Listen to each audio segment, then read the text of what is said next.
Visuomet smalsu žvilgtelėti į dizainerių ir architektų namus, kaip jie gyvena ir kokią aplinką kuria. Šiandien taip ir padarysime. Lankysimės dizainerės namuose. Veidrodis ant tvoros, skiriančios savą sklypą nuo kaimynų, gali būti ir taip, tuo labiau, kad šio namo šeimininkė. Optimizmu, gera nuotaika ir geromis idėjomis spinduliuojanti interjero dizainerė Marina Sokolova. Prieš 3 metus su šeima įsigijusi, jo žodžiais tariant, dėžutę, ją pavertė jaukiu ir patogiu būstu. 3 svarbiausi dalykai namui yra iš V raidės ir jie visi yra tie patys – tai vieta. O visą kitą galima sukurti, šypsosi dizainerė, svetingai kviesdama vidun. Paklausta, kokie buvę šeimos reikalavimai šio būsto įrengimui, priverčia nusišypsoti. Turi būti akvariumas didelis ir biliardų stalas, rusiško biliardų. Tai čia buvo pagrindiniai dalykai. Mums patiko vieta, mes suradom vietą pastatyti akvariumą ir biliardų stalą. Viskas, tai buvo lemiami dalykai, nes čia yra man tiesa dar oranžerėje. Tai, ką rado įsigijusi namą, dizaineriai išradingai išnaudojo. Storo mūro sienos paverstos dekoru, virtuvėje į jas įleistos spintelės. Marina sako besidžiaugianti ir tuo, kad galiausiai gali įvertinti, ką reiškia gyventi name su labai aukštomis lubomis, dovanojančiomis daug šviesos ir erdvės. Ir atskleidžia, solidžios, bet konservatyvios architektūros namą vis dėlto teko rekonstruoti. Taip, kad jame gyventi 3 asmenų šeimai, mėgstančiai priimti svečius, būtų išties patogu. Namas leido paskirstyti tos visus gyvenimo scenarijus, taip labai adekvačiai, sakykime, mūsų gyvenimo ritmų, nes šitoje erdvėje, jūs matote, yra svetainė, minkštasuolis, televizorius, akvariumas, relaksas, pietų stalas, virtuvė. Tai šitoje vietoje, sakykime, vyksta kasdienis gyvenimas šeimos su vaikais, su vyru, valgom, ilsimės, kai būname vieni. O jau kai ateina svečių, tai tada visą tą chebrytę leidžiasi žemyn, ten, kur yra ir tas lounge zona, yra biliardas, yra pirtelė. Viršutinį namo aukštą šeima skiria privačiai ir darbo erdvei. Toks zonų paskirstimas leidžia netrukdyti vieni kitiems ir iš tiesų tai jaučiama, sako pašnekovė. O paklausta, ar yra didelis skirtumas kurti savo ir kurti kitiems, sako tikrai taip. Jūs žinot, greičiausiai tą skirtumą. Vienas, bet labai rimtas.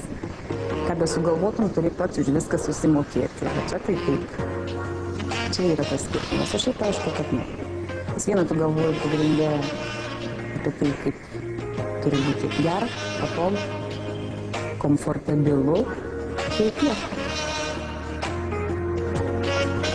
Sau nereikia duoti ataskaitos, kurti vientisos koncepcijos. Tad ir šiame name apie stilistinę visumą nekalbame. Dizainerė sako, šį interjerą kūrusi lengvai ir greitai, nemažai pasikliaudama tuo, kas sufleravo intuiciją. Marina išduoda, namą šeima vis dėlto ketinanti parduoti. Matyt, kunkuliuojanti kūrybinė energija neleidžia nurimti ir skatina judėti pirmyn. O kol ji čia, įsiprašome į šeimininkų privačią zoną. Dizainerė šypsosi, miegamajame vietos pasireikšti dar yra.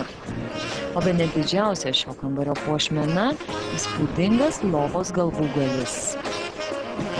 Čia yra panaudotas toksai gipsinis tapetas, linkrustą vadinasi, technologija.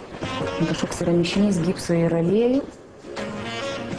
Ir aš tiesiog padariau tokį sidabrinį, nupirko moldingus, gavosi galvūgalis. Didelė drabužinė, didelė spinta ir didelė vonia su langu, apie ką svajojo turbūt visą gyvenimą atskleidžia šeimininkė. Virš vonios kliento padovanota ir Marinos labai mėgstama nuotrauka. Pastebime, čia išties daug kas dėl funkcionalumo. Visame name sienos paliktos grubaus tinko, tokios lengvai valomos, defektai užglaistomi ir atitinka bendrą būsto estetiką. Sūnaus ir darbo kambariuose pagrindinį vaidmenį atlieka didžiuliai patogūs darbo stalai. Viso namo pilkos durys tokios, kokias užsigeidus galima perdažyti bet kokią kitą spalvą. Čia daug veidrodžių, net ir virtuvėje. Galiu savo priskirti nuopilną, bet tai nebus tiesa, iš tikrųjų ne mano sugalvota, bet naudoju aš tą ganėtinai dažnai. Ant klientų yra išbandyta, visi patenkinti. Su veidrodžiais skirtingai nuo senų laikų, kai žmonės vengia, nes tai pavalyti sunkoka, iš tikrųjų tokios problemos nėra. Valosi šiandien su naujom priemonėm, labai viskas paprastai, jokios problemos. Pati labai džiaugiuosi, nes tu nestovi, žinai, į sieną. Nusisukęs. Aš visada matau, kas ten vyksta svetainiai. Paklausta, ar negaila bus skirti su namu, į kurį įdėta tiek kūrybos ir jėgų, Marina atsako, žinoma gaila, bet viliasi, kad būsimi šeimininkai, taip kaip ir ji, mylės šį namą ir jiems atiteksiančias puoselėjamas žuvytes.